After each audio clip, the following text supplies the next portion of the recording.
The storm did not arrive quietly. It came like an invading army, fierce and merciless, rolling across the horizon with clouds so dark they seemed to swallow the last of the daylight. Snow began to fall in heavy sheets, first soft, then thick and unrelenting, burying the little town under a weight of silence. Street lamps glowed faintly through the white curtain, their halos flickering as if struggling to breathe. Cars were left stranded on roads now erased by snowdrifts, their metal skeletons slowly disappearing beneath the storm.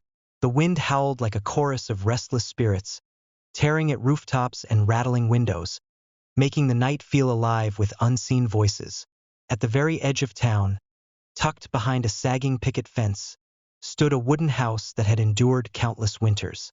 Its paint had long faded, its shutters creaked in the wind, but it remained steady, like an old soldier refusing to fall.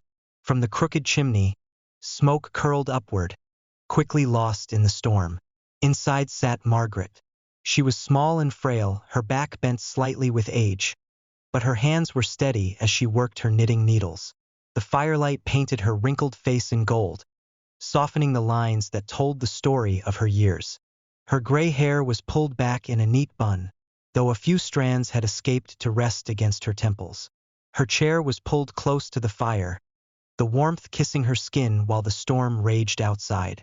She had lived in that house for more than 40 years. Once, it had been full of laughter, her husband's booming voice, her children's hurried footsteps as they ran down the stairs, the sound of doors slamming, meals being shared, and arguments quickly forgiven. But those days had slipped away. Her husband had been gone for nearly a decade, laid to rest beneath the earth he once worked with strong, capable hands. Her children had scattered, each chasing their lives in distant cities. Phone calls came now and then, polite but hurried. Visits were rare. The house, once filled with love, now echoed with silence so deep it pressed against her chest at night. This winter felt colder than the ones before. Loneliness had a way of seeping in through the cracks no matter how high the fire burned. Margaret paused her knitting and looked into the flames. The wood popped, sparks dancing upward before fading. She closed her eyes and whispered a prayer. Not for herself, but for whoever was out there in the storm. "Lord," she murmured softly, "watch over those with no shelter tonight. Let them find warmth. Let them see morning."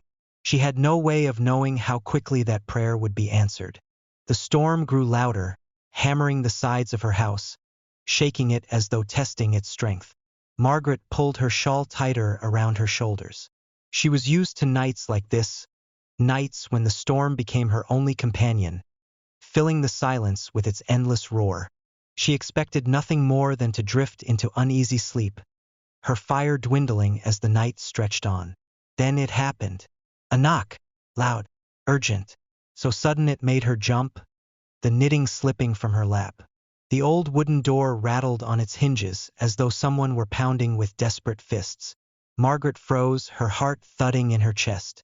At her age, visitors after dark were rare. In the middle of a storm, they were impossible. Fear prickled through her, sharp and unfamiliar. The knock came again, harder this time, echoing through the little house. Margaret rose slowly, her hands trembling as she clutched her shawl. She hesitated at the door, her mind racing. Who could it be? A traveler caught in the storm? A neighbor in need? Or something else? Summoning courage, she unlatched the door and pulled it open. What she saw made her gasp aloud. Standing in the whirling snow were men. Not one or two, but a whole crowd of them. 15 broad-shouldered figures, leather jackets stiff with frost, patches gleaming faintly in the light from her doorway. The patches bore a name whispered in towns across the country with fear and suspicion: Hell's Angels. Their boots were buried in the snow, their beards crusted with ice. Their faces were red and raw from the bitter wind. Behind them, motorcycles leaned together like frozen beasts, their chrome dulled under layers of snow. The men looked like shadows dragged out of some rougher world and dropped on her doorstep. Margaret's knees wavered. She had heard the stories everyone had: trouble, violence, men no one wanted to cross paths with. For a moment, Instinct told her to slam the door shut, to lock it and hide. But then she saw it. Beneath the frost and the tattoos, behind the hardened expressions, there was something else. Their lips were blue. Their hands shook from cold. Their eyes, tired and hollow, carried the weight of men who had been beaten not by fists, but by the storm. Whatever else the world called them, tonight they were human beings fighting to survive. Margaret's fear melted. She stepped aside and spoke, her voice steady though her heart still pounded. "Come in," she said. "Come in before you freeze to death." The men exchanged looks of disbelief. People usually turned them away, crossed the street, avoided their gaze. But here was a frail woman, no taller than their shoulders, opening her warm home without a second thought. One by one they stepped inside.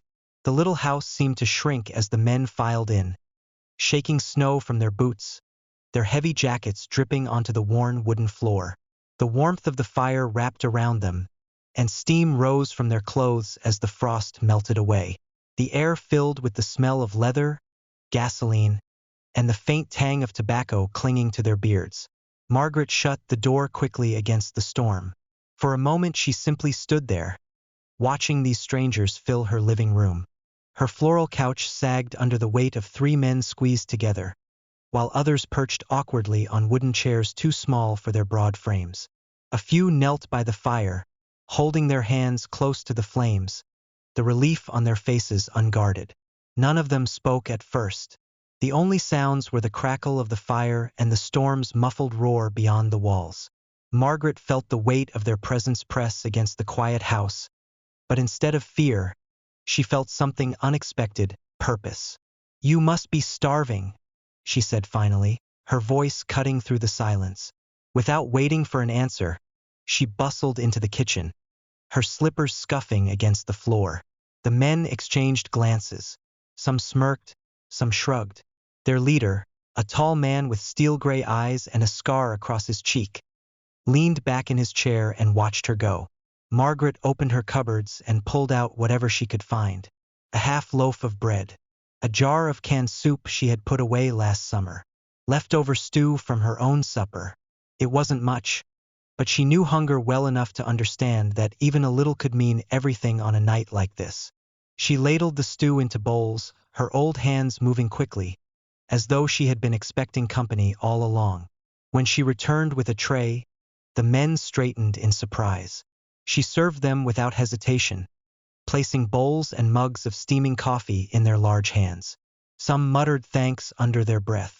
Others only nodded, but their eyes softened. As they ate, the room changed. The storm still battered the walls, but inside warmth began to spread. Not just from the fire, but from something deeper. Margaret sat in her chair, her knitting forgotten on her lap, and studied her unexpected guests.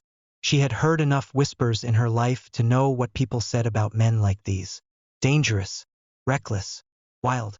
Yet watching them spoon her stew as though it were the finest meal they had ever tasted, she saw only tired travelers grateful for shelter. The silence broke when one of them chuckled. He was younger than the rest, his beard patchy, his eyes still carrying the restless fire of youth. "Ma'am," he said, his voice rough, "this is the best meal I've had in months." Another nudged him with an elbow. "That's 'cause you live on gas station hot dogs," he muttered, and a ripple of laughter moved through the room. Margaret smiled. The ice had cracked. She leaned forward. "Where were you headed in weather like this?" The leader set down his empty bowl. His voice was low, steady, the kind that carried weight even in a crowded room. "We were riding cross-country. Storm came out of nowhere. Highways closed, motels full.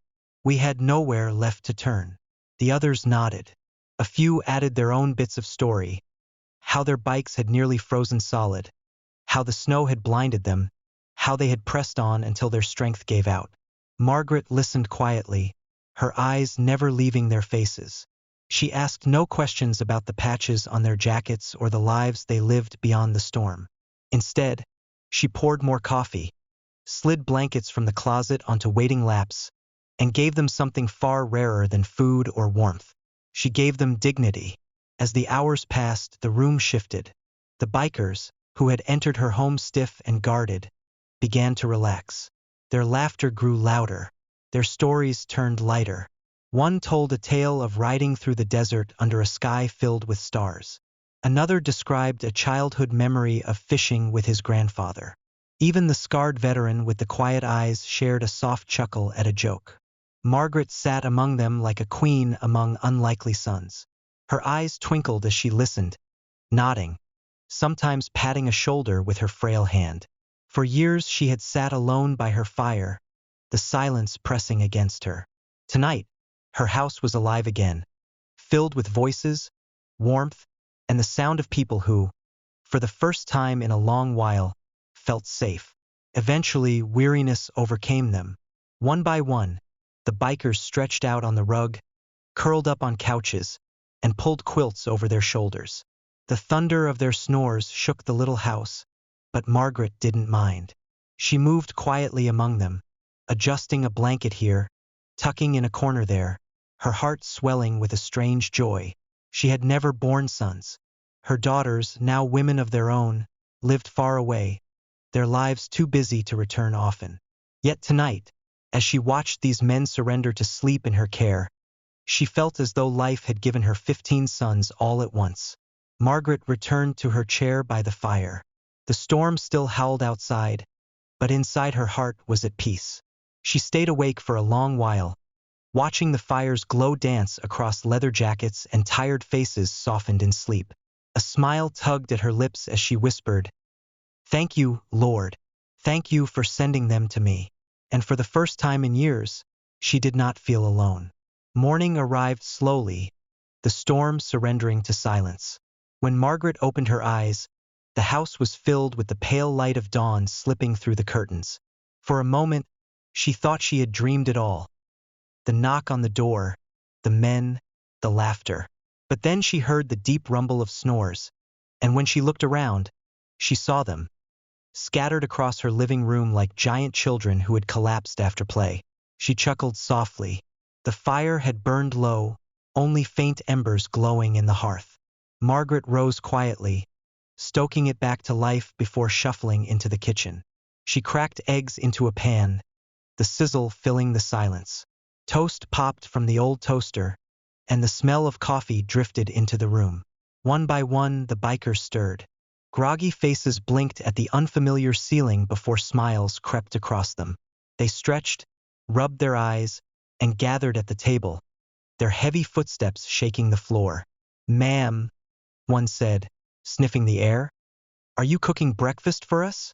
Margaret turned with a playful frown. "What kind of hostess would I be if I sent you off on empty stomachs?" The men grinned. They pulled up chairs, filling the little kitchen until there was barely space to move. Plates were passed, mugs filled, and for half an hour, Margaret's kitchen was alive with the sound of forks clinking, voices rising, and laughter breaking the morning quiet. After breakfast, the men began pulling on their jackets, stamping their boots, and preparing to leave. Margaret followed them to the door, her shawl wrapped tight around her shoulders. The world outside was transformed. The storm had left behind a sparkling blanket of snow that glittered like diamonds under the morning sun. Their motorcycles stood half-buried but untouched, like beasts waiting patiently for their riders.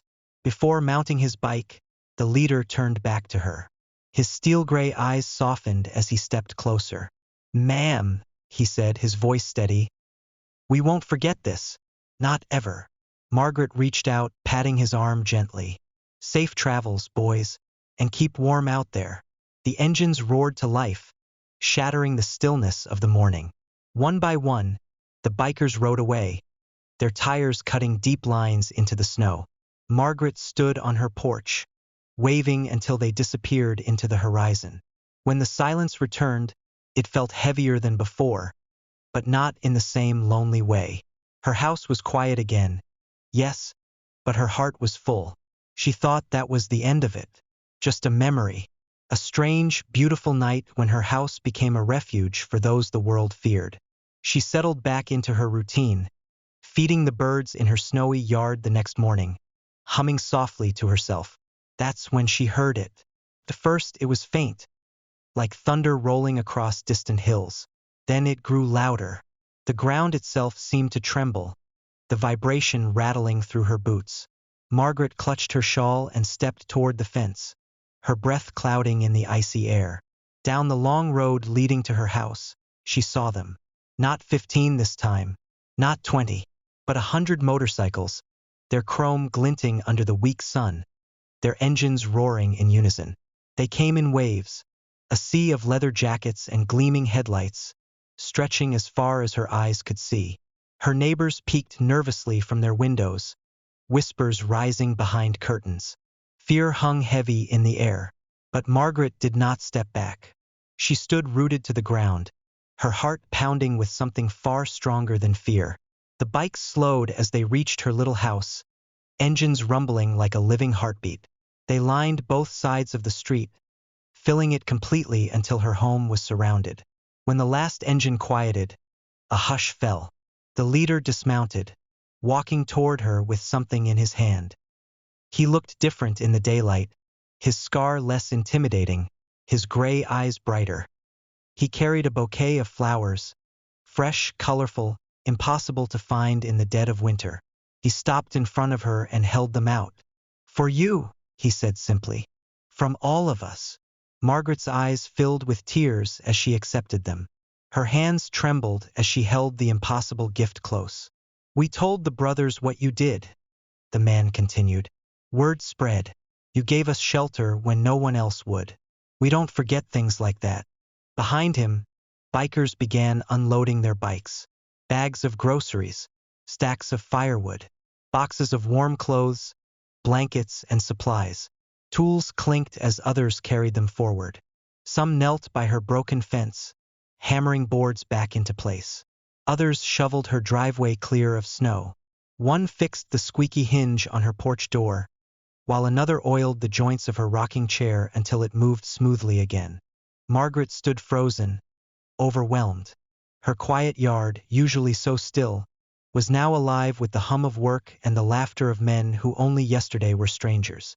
A young biker with freckles knelt in the snow, scattering seeds for the birds she always fed. Another carefully stacked wood by her porch, making sure each log was neat and dry. One even climbed onto her roof, clearing heavy snow to keep it from collapsing. Margaret's house, once silent and weary, rang with the sound of life. She pressed the flowers to her chest and whispered through her tears, "Thank you, Lord. Thank you." For hours they worked, transforming her home into something brighter, sturdier, warmer. By the time the sun began to sink, the little wooden house looked cared for in a way it hadn't for years. When the work was done, the bikers gathered in front of her yard. Engines roared to life once more, not in chaos, but in harmony. 100 bikes revved together, a thunderous salute to the woman who had opened her door when the world outside would have left them for dead. Margaret stood on her porch, her shawl pulled tight, tears shining in her eyes. She waved as they rode off one by one, their engines echoing through the snowy valley until the sound faded into silence. But the silence was different now. It wasn't the silence of loneliness. It was the silence of a heart at peace, knowing it would never truly be alone again. That night, Margaret sat by her fire once more. The flowers rested in a vase by her chair, their colors bright against the gray of winter. She smiled, her heart warm, her spirit light. She realized something profound, that kindness never disappears. It ripples outward, touching lives in ways we cannot predict, and it always finds its way back. Sometimes it returns multiplied 100-fold, carried on the roar of engines and the laughter of men who, for one snowy night, had found family in the warmth of her little wooden house. And as the fire crackled softly, Margaret whispered into the quiet, "I am not alone."